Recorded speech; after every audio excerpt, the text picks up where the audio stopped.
Assalamu alaikum wa rahmatullahi wa barakatuh. Alors dans cette série, on va apprendre à correctement prononcer et lire les invocations que vous avez dans la citadelle du musulman. La citadelle du musulman, vous connaissez, je pense que tout musulman connaît ce petit livret d'invocations. La citadelle du musulman en arabe se dit Hisnul Muslim. Je vais l'écrire ici à gauche. Hisnu. Et ensuite, Al-Muslim.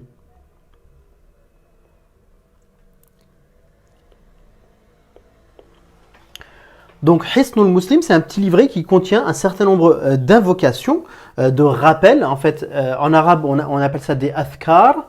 Athkar, c'est le pluriel de dhikr.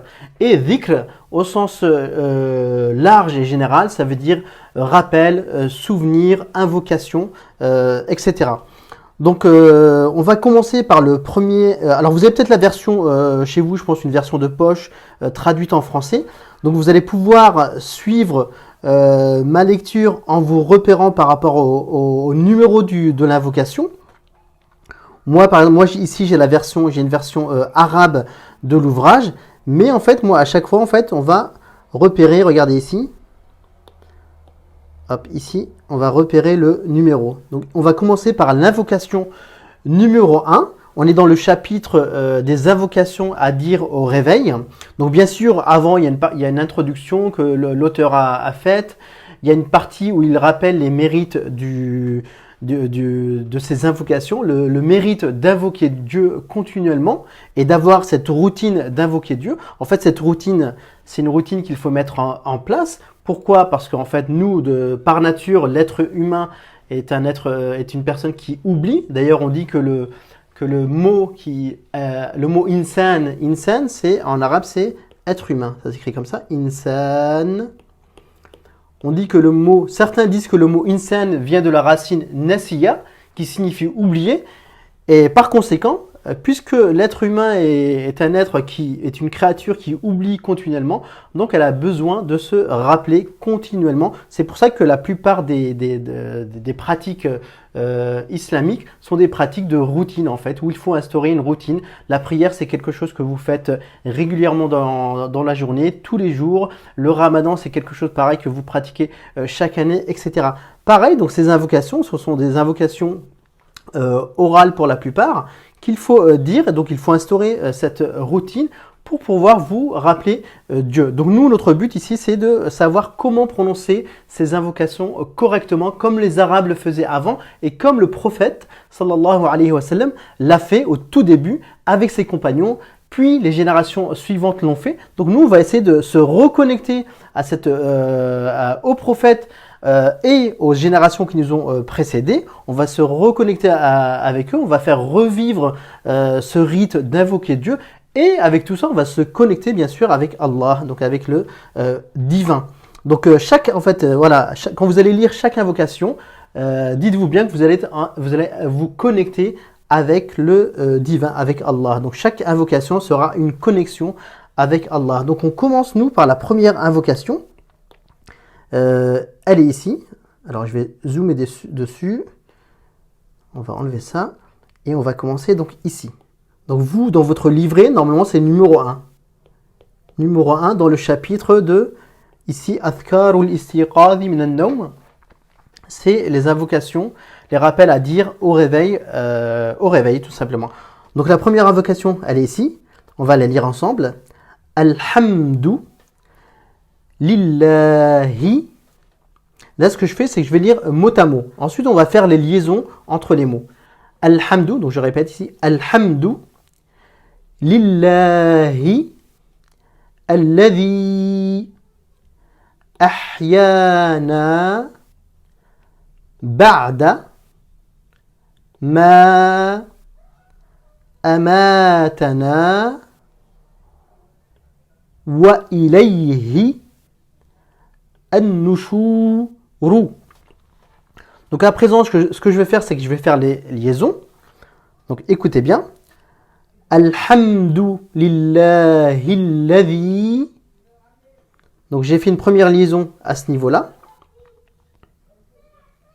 Entre le ha ici je suis passé directement au lam qui porte une shadda.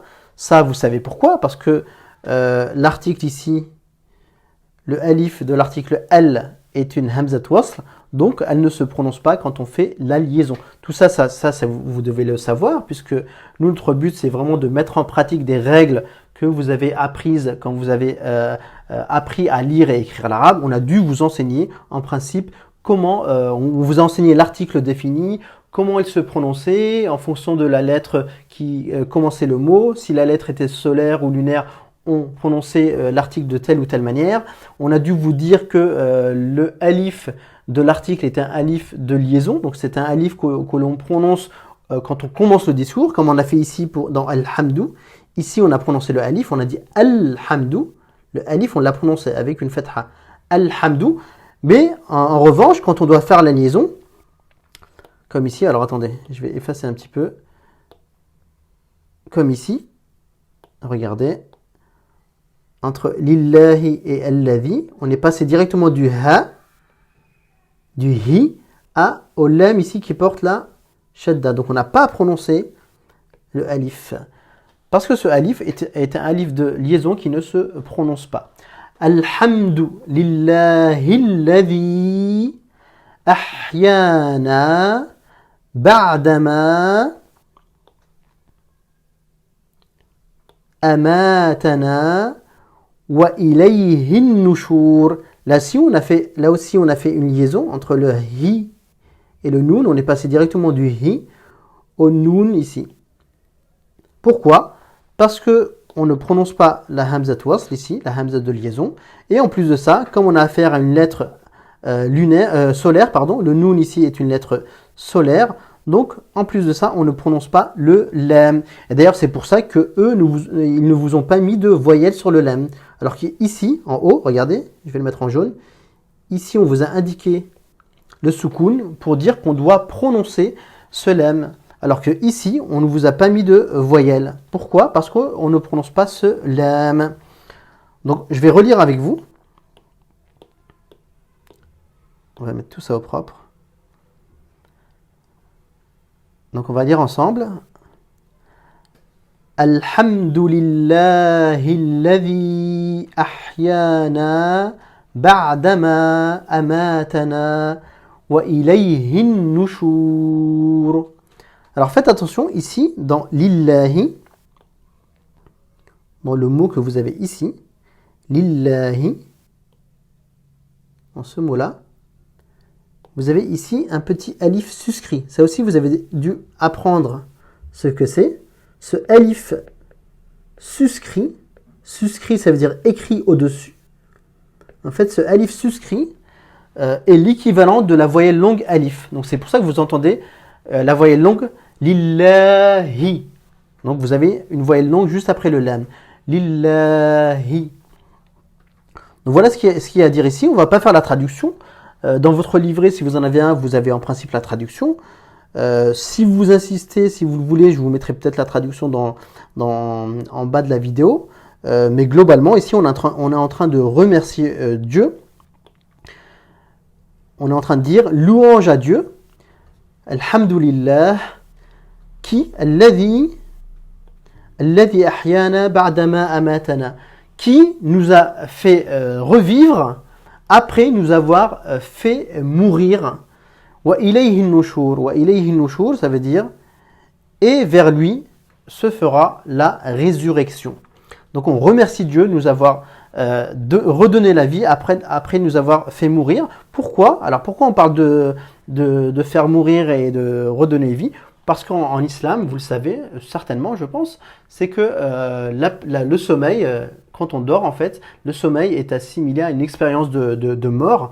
Donc on appelle ça, dans la tradition, on appelle ça la petite mort en fait. Le sommeil, le fait de dormir, c'est une petite mort tout simplement. Donc on remercie Dieu de nous avoir fait revivre après nous avoir fait mourir, donc dans le sens nous avoir fait dormir. Donc c'est pour ça qu'on est reconnaissant envers Dieu. Mais après, il y a peut-être un deuxième niveau de lecture, c'est que la vraie louange qu'on adresse, donc c'est toujours à Dieu bien sûr, c'est de nous avoir fait revivre. Mais pourquoi?